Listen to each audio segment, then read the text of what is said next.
Going to college has become part of like a necessity for everyone, that the government should be able to pay their part in order for everyone to be able to go.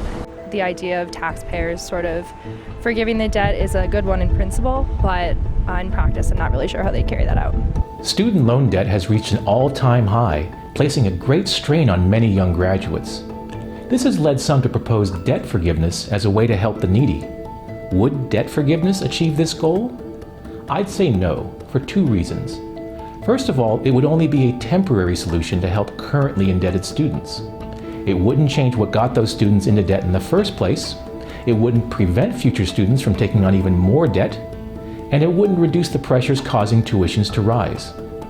Second, forgiving the debt doesn't magically make it go away. The government, meaning taxpayers, would be forced to pay it. With our enormous national debt, that's pretty hard to justify, especially since college graduates, on the whole, are one of the more privileged groups in the country. After all, college graduates have higher wages and a lower unemployment rate than the national average. Plus, they've already benefited from government subsidies in the form of grants, tax credits, subsidized tuition, and subsidized loans. Forgiving the debt of college graduates would be giving money to a group that's already relatively well off. Of course, many college graduates are still struggling to find jobs and pay back their loans.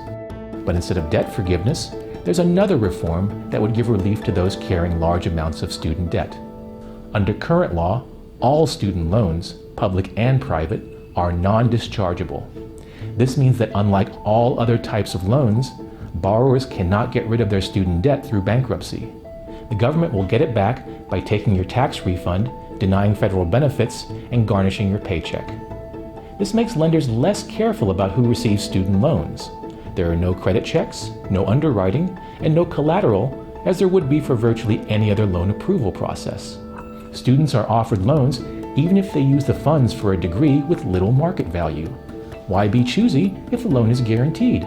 One way to fix this is by allowing student loans to be discharged in bankruptcy. Lenders could no longer use the government as a collection agency. Bad loans would become a problem for the lenders, who would then have better incentives to be careful with their loans. This would lead to fewer loans, or loans with higher interest rates. This may sound bad for borrowers, but it'd be important for giving borrowers the right incentives as well. Instead of taking on debt before thinking through the repercussions, they'd have to have a plan for paying them back. Finally, with fewer loans being given out, colleges would have less fuel for tuition increases and feel greater pressure to control their costs. Student debt forgiveness may be a tempting idea, but it would just shift the burden onto taxpayers while doing nothing to address the fundamental causes of tuition increases and mounting student debt. Making student debt dischargeable in bankruptcy is a good first step toward reform that would better address the concerns of students both now and in the future.